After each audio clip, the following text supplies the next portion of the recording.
നമസ്കാരം. ഞങ്ങളെന്നുള്ളത് കല്ലുവാതുക്കൽ പഞ്ചായത്തിലെ പുലുക്കുഴി എന്ന പ്രദേശത്താണ്. ഒരു സഹായം അഭ്യർത്ഥിച്ചുകൊണ്ടുള്ള ഒരു വീഡിയോ ആണ് ചെയ്യുന്നത്. സാമ്പത്തികമായി വളരെ ബുദ്ധിമുട്ടുന്ന, ചികിത്സയ്ക്ക് വളരെയധികം ബുദ്ധിമുട്ടുന്ന ഒരു ക്യാൻസർ പേഷ്യൻറ്റിൻ്റെ വിശേഷങ്ങളാണ്. ഇവിടുത്തെ നാട്ടുകാരുടെയും സുഹൃത്തുക്കളുടെയൊക്കെ സഹായത്തിലാണ് അവരിപ്പോൾ ചികിത്സ നടത്തുന്നത്. അപ്പോൾ അവരുടെ ദയനീയ അവസ്ഥ ജനങ്ങളിലേക്ക് എത്തിക്കാനും നമ്മുടെ ജോലി ജംഗ്ഷൻ്റെ പ്രേക്ഷകരിലും സബ്സ്ക്രൈബേഴ്സിലുമൊക്കെ എത്തിക്കാനും അവരാൽ കഴിയുന്ന ഒരു ചെറിയ സഹായം അഭ്യർത്ഥിച്ചുകൊണ്ടുള്ള ഒരു വീഡിയോ ആണ്. അപ്പോൾ നമുക്ക് ആ ഒരു പേഷ്യൻറ്റിൻ്റെ വീട്ടിന് മുന്നിലാണ് നമുക്കുള്ളത്. അവിടെ ഒന്ന് കണ്ടിട്ട് വിവരങ്ങളൊക്കെ ഒന്ന് അന്വേഷിക്കാം. ഓക്കെ.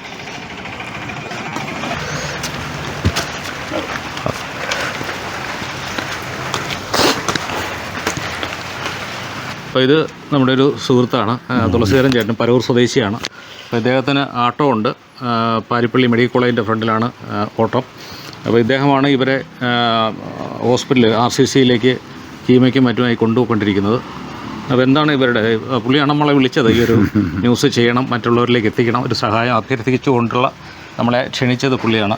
അപ്പോൾ അദ്ദേഹത്തിനോട് തന്നെ ഇതിൻ്റെ തുടക്കത്തിലുള്ള കാര്യങ്ങൾ എന്തൊക്കെയാണ് ഇവരെ പറ്റി പറയാനുള്ളതെന്ന് നമുക്ക് എന്താണ് അവസ്ഥ എന്താണ്? പുള്ളി ഇവിടെ വന്ന് വിവാഹം കഴിച്ച സമയം മുതലേ എനിക്കറിയാം. ഇവിടെ അടുത്ത് തന്നെ എൻ്റെ വീട്. അപ്പോൾ ഈ ഹീമോ ചെയ്യുന്നതിന് വേണ്ടിയിട്ട് ഇപ്പോൾ ഒരു 10 മാസമായിട്ട് അവിടുത്തെ ചികിത്സയിലാണ് പോകുന്നത്. അതിലിപ്പോൾ ഒരു 6 ഹീമോയ്ക്ക് ഞാൻ കൊണ്ടുപോയിട്ടുണ്ട്. അതും ആട്ടോക്കൂലി തരാനൊക്കെ വലിയ ബുദ്ധിമുട്ടാണ്, അതെനിക്ക് അറിയാം. ഞാനത് അഡ്ജസ്റ്റ് ചെയ്താണ് കൊണ്ടുപോകുന്നത്. ഇല്ലായ്മ കാരണം അവർക്ക് മക്കളില്ല, ഭാര്യയ്ക്ക് ചോര് നടന്നൊരു പടി കയറാൻ പോലും പറ്റത്തില്ല. അസുഖമാണ്. സ്റ്റെയർ കേസ് കയറി പോകണമെങ്കിൽ ഞാൻ കൂടെ സഹായിച്ചു തന്നെയാണ്. കാരുണ്യയുടെ പൈസ, കാരുണ്യം നിന്ന് കിട്ടുന്ന പൈസ കൊണ്ടാണ് ഇപ്പോഴത്തെ അവിടുത്തെ മരുന്നിൻ്റെ ചിലവ് കഴിയുന്നത്. അപ്പോൾ 23-ാം തീയതി മുതൽ റേഡിയേഷൻ തുടങ്ങുകയാണ്. അതിലിനി എന്തെങ്കിലും മരുന്നുകൾ വേണമെങ്കിലും അവരിവിടെ കിടന്ന് കരയുക. എൻ്റെ അടുത്തൊന്ന് പറയാം, അവർ നിവൃത്തിയില്ലല്ലേ. ഇന്നലെയും എൻ്റെ അടുത്ത് ചോദിച്ചു. ഇപ്പം നമ്മളാൽ കഴിയുന്ന സഹായങ്ങൾ, എന്നാൽ കഴിയുന്ന സഹായങ്ങൾ നമ്മൾ ചെയ്യുന്നുണ്ട്. അവരുടെ അവസ്ഥ എനിക്ക് അറിയാം. ഇപ്പോൾ നിലവിൽ ആരൊക്കെയാണ്, നാട്ടുകാരും ഒക്കെയാണോ സഹായിക്കുന്നത്? നാട്ടുകാർ അങ്ങനെ ഇപ്പോൾ ഈ സുഖമില്ലാത്തതിന് ശേഷം പൊതുവെ ആരും ഒന്നും കടം ചോദിച്ചാലും കൊടുക്കുന്നില്ല. പറ്റില്ലല്ലോ, എല്ലാവരും ബുദ്ധിമുട്ടുള്ള സമയമാണ്. സഹായിക്കുന്നതിന് ഒരു സൗകര്യങ്ങൾക്കും കൂലിപ്പണി ചെയ്താണ് ജീവിക്കുന്നത്. അപ്പുറത്തൊക്കെ ഉണ്ട്. നേരത്തെ എന്ത് പണിയാണ് ചെയ്തിട്ടുള്ളത്? പുള്ളി എല്ലാ കൂലിപ്പണിക്ക് എല്ലാം പണിക്കൊണ്ടിരുന്നു. നല്ല ആരോഗ്യമായിരുന്നു. ഇപ്പോൾ ഒരു 4-5 മാസത്തെ 6ാമത്തെ ഹീമയ്ക്ക് മുമ്പ് തന്നെ ശരീരം അങ്ങ് പോയി. പിന്നെ പുള്ളി നടക്കുന്ന കാര്യമില്ല, പിച്ച വെച്ചാൽ നടക്കുന്നതല്ലേ. കാരുണ്യം കിട്ടുന്നതുകൊണ്ട് ഇതിന്റെ പെൻഷൻ എന്നും പറഞ്ഞ് ഞാൻ കൂടെ ചെന്ന് എഴുതി കൊടുത്ത. എന്ത് പെൻഷനാണ് അത്? ഈ അസുഖത്തിന്റെ, ക്യാൻസർ രോഗത്തിന്റെ അസുഖത്തിന് അതിനൊരു 1000 രൂപ വെച്ച് ഈ മാസം മുതൽ അവർക്ക് കിട്ടി തുടങ്ങിയതേ ഉള്ളൂ. അത് എത്ര മാസം കിട്ടുന്നോ അത് ഇനി അറിയാൻ പറ്റില്ല. മെഡിസിനും ഒക്കെ യാത്ര ഉണ്ട്. അല്ല, അതെ. അപ്പോൾ ഇതാണ് അവസ്ഥ. നമുക്ക് ആ പേഷ്യൻറ്റിനെ ഒന്ന് നേരിട്ട് കാണാം, പുള്ളിയുടെ അവസ്ഥ നേരിട്ടൊന്ന് മനസ്സിലാക്കാം. നമസ്കാരം. എന്താ പേരെന്താണ്? പേര് ബാബു. ബാബു. എത്ര വയസ്സുണ്ട്?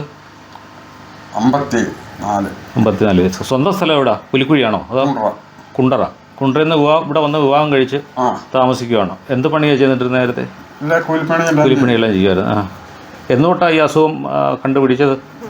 10 മാസം കഴിഞ്ഞു. അപ്പം അന്ന് തൊട്ടേ തിരുവനന്തപുരത്ത് RCCയിലെ ചികിത്സയാണ്. എന്താണ് അവസ്ഥ ഇപ്പം? നടക്കാനോ എടുക്കാനോ ഞങ്ങൾക്ക് 10 പൈസയ്ക്കൊരു നിവൃത്തിയില്ല. ഒന്ന് ഇങ്ങോട്ട് വരാം. എന്താണ് ഭർത്താവിനെ കുറിച്ച് പറയാനുള്ളത്, ഈ ഒരു അവസ്ഥയെപ്പറ്റി പറയാൻ? ഈ ഒരു അവസ്ഥയെപ്പറ്റി ഞാനും രണ്ടുപേരും നല്ലതുപോലെ ജോലിക്ക് പോണവരായിരുന്നു. എനിക്കും ഇപ്പം സുഖമില്ലാതായിട്ട് 10-15 വർഷമായി. അവരൊരു സഹായം കൊണ്ടായിരുന്നു ഞാൻ കഴിയുന്നത്. ഇപ്പം അവരും ഇപ്പം ഈ 10 മാസം കൊണ്ട് കിടപ്പായപ്പോഴത്തേക്ക് ഞങ്ങൾ രണ്ടുപേരെ അവസ്ഥ ഇതിലായി. പിന്നെ ഞാൻ ഇപ്പം 2 പേർ പാൽ പിടിച്ചത് അവിടെ ചായ പിടിച്ചാണ് ഞങ്ങൾ കഴിയുന്നത്. വേറെ ഒരു വരുമാനവും ഇല്ല. അങ്ങനെ കഴിയുള്ളൂ. പിന്നെ ആരെങ്കിലുമൊക്കെ കാണാൻ കയറി വരുന്നവർ 10-5 രൂപ കൊടുക്കുന്നതാണ് തിരുക്കൂട്ടി വെച്ചിരുന്ന് വണ്ടിക്കുള്ളിക്ക് കൊണ്ടുപോകുന്നത്. അല്ലാതെ വേറൊരു വരുമാനവും ഇല്ല. അപ്പം വയ്യ എങ്കിൽ എനിക്ക് അവരെ രക്ഷപ്പെടുത്തുകയും വേണം.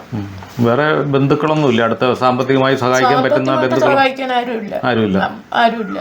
പിന്നെ ഇനി അങ്ങോട്ടുള്ളതിൽ നീ എത്ര രൂപ ആവും, അല്ലെങ്കിൽ വണ്ടിക്കൂലിക്ക് പോലും നിവൃത്തിയില്ലാത്തത് കൊണ്ടാണ് ഞാൻ സെൻറ്ററിൽ പറഞ്ഞത് ഈ കാര്യം. ഇത് എന്തെങ്കിലും ഓപ്പറേഷൻ സജസ്റ്റ് ചെയ്ത് പറഞ്ഞിട്ടുണ്ടോ? ഓപ്പറേഷൻ ചെയ്യണമെന്ന് പറഞ്ഞിട്ടുണ്ട്, പക്ഷേ പറഞ്ഞായിരുന്നു. ഏത് ഡോക്ടറാണ് കാണുന്നത്? നമ്മൾ അവിടെ കാണുന്നത് ദീദി ഡോക്ടർ എന്നാണ്. മരുന്നൊക്കെ വാങ്ങണമല്ലോ അല്ലേ? ഒരുപാട് പൈസ ആവുന്നുണ്ടോ? പൈസയൊക്കെ ആവുന്നു, മരുന്നിനും വണ്ടിക്കൂലി, അവർക്ക് ഉള്ള ആഹാരങ്ങൾ. അത് കഞ്ഞി മിക്സിയിലടിച്ച് ജ്യൂസേ കുടിക്കത്തുള്ളൂ. വേറെ കട്ടിയുള്ള ആഹാരം ഒന്നും കഴിക്കാൻ പാടില്ല. കഴിക്കത്തില്ല. ഇതിപ്പോ ക്യാൻസർ എവിടെ? ഉള്ളിലാണല്ലേ? അതുകൊണ്ട് ആഹാരം കഴിക്കുന്നതിന് ബുദ്ധിമുട്ടുണ്ട്. അപ്പോൾ ഇതാണ് ഇവരുടെ അവസ്ഥ. ഈ ഒരു അവസ്ഥ നമ്മുടെ പ്രേക്ഷകരിലേക്കും മറ്റ് പൊതുജനങ്ങളിലേക്കും ഈ ഒരു വീഡിയോ കാണുന്നവരിലേക്ക് ഇവരുടെ ദയനീയ അവസ്ഥ ഒന്ന് അറിയിക്കാൻ വേണ്ടിയാണ് നമ്മൾ ഇവിടെ ഒരു വീഡിയോ ആയിട്ട് വന്നിട്ടുള്ളത്. ചെറിയ ചെറിയ സഹായങ്ങൾ, പലതുള്ളി പെരുവെള്ളം എന്ന് പറയുന്നത് പോലെ നമ്മളെ കൊണ്ടാവുന്നത് ചെയ്യുക. യാതൊരു ഉപേക്ഷയ്ക്കും വിചാരിക്കാതെ ഈ ഒരു കുടുംബത്തെ അവരുടെ ചികിത്സയ്ക്കും അതുപോലെ തന്നെ ഭക്ഷണത്തിനും കഞ്ഞി വയ്ക്കുന്നതിന് വളരെ ബുദ്ധിമുട്ടിലാണ് അവർ കഴിയുന്നത്. മക്കളില്ല.